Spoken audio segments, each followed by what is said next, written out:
Merci beaucoup. Je fais un rappel au règlement à l'article 83 pour la question préalable tendant à qu'il n'y ait pas lieu de délibérer. Monsieur le ministre garde des Sceaux, ministre de la Justice, honorables collègues députés, la séance qui nous réunit aujourd'hui constitue, chacun en conviendra, un moment d'une portée exceptionnelle dans l'histoire politique et institutionnelle de notre pays. Pour la première fois, depuis l'indépendance du Sénégal, l'Assemblée nationale est appelée à l'initiative de sa majorité mécanique à engager une réforme constitutionnelle d'une ampleur telle qu'elle modifierait profondément l'équilibre de nos institutions tout en écartant les amendements présentés par le gouvernement au nom du président de la République. Au-delà des discussions techniques qui nous sont soumises, c'est l'architecture même de notre régime politique qui est en débat. Depuis la réforme constitutionnelle de 1963, approuvée par référendum, les grandes évolutions de nos institutions ont toujours été guidées par une même exigence, comme en 2001 et en 2016. Lorsque les fondements du pacte institutionnel sont en cause, le peuple sénégalais, seul détenteur de la souveraineté nationale, est appelé à se prononcer. Or, les réformes qui nous sont proposées aujourd'hui conduiraient à un profond déplacement du centre de gravité de nos institutions. Elles auraient pour effet de transférer une part essentielle de l'autorité politique issue de l'élection présidentielle vers une majorité parlementaire avec à sa tête un président illégitime. Une décision d'une telle portée ne peut être prise sans que le peuple sénégalais soit directement consulté.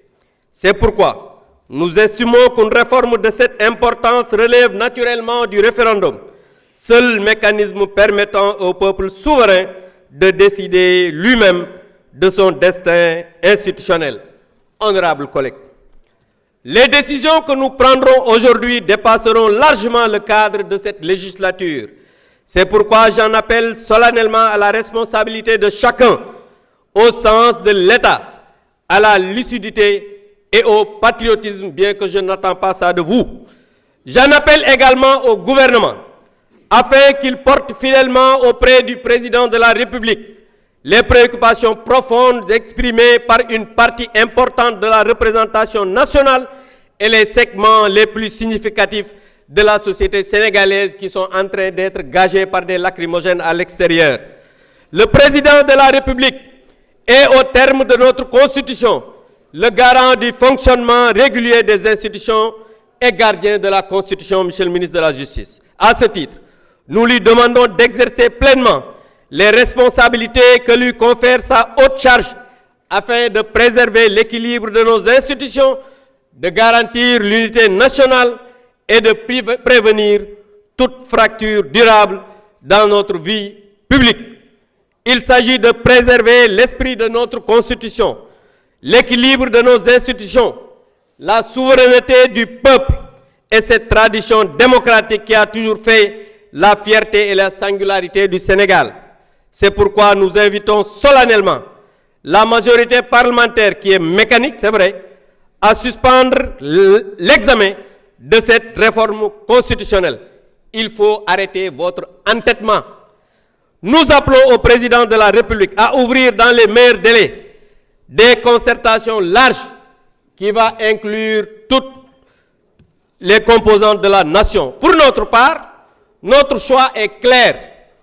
Nous faisons le choix de la concertation plutôt que de la confrontation. Le choix du consensus plutôt du passage en force. Le choix de la République plutôt que ses intérêts partisans. Le choix de l'état de droit et de la démocratie et de la paix sociale.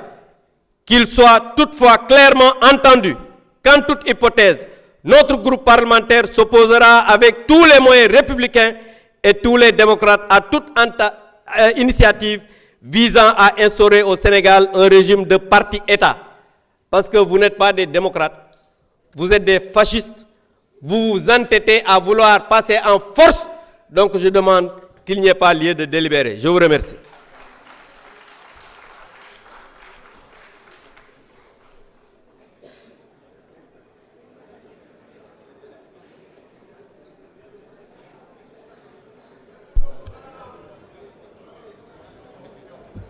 Monsieur le Président de la Commission, vous avez la parole pour 5 minutes.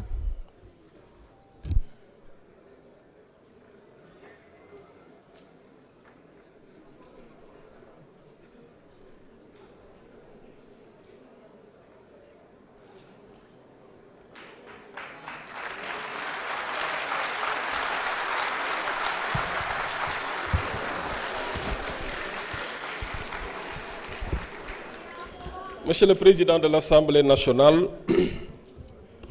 je vous remercie. Monsieur le ministre de la Justice, garde des Sceaux, et en charge des relations avec les institutions, mesdames et messieurs les collaborateurs des ministres, chers collègues, honorables députés, chers collaborateurs du service administratif de l'Assemblée nationale. Très rapidement, Monsieur le Président, faire quelques observations sur la pertinence ou non de la demande de ne pas délibérer qui a été faite par mon collègue qui vient de quitter la tribune. Monsieur le Président, vous me permettrez de faire un petit rappel. D'abord, dire à ce collègue que nous n'avons aucune leçon à recevoir de lui.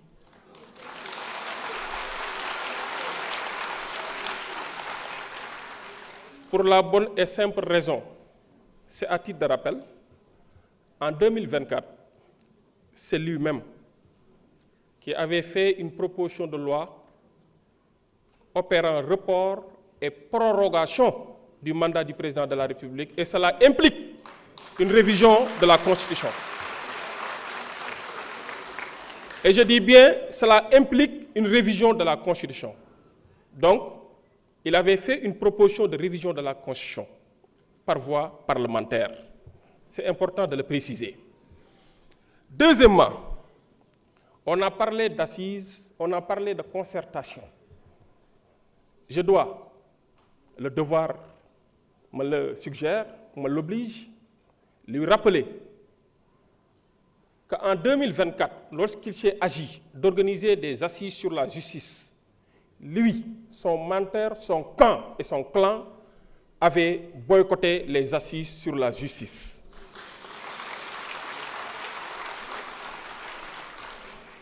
Le devoir m'oblige également de lui rappeler que lors du dialogue national sur le système politique, où toutes les parties prenantes et les forces vives de la nation avaient été conviées, lui, son clan, son camp et son parti avaient boycotté le dialogue national sur le système politique du Sénégal.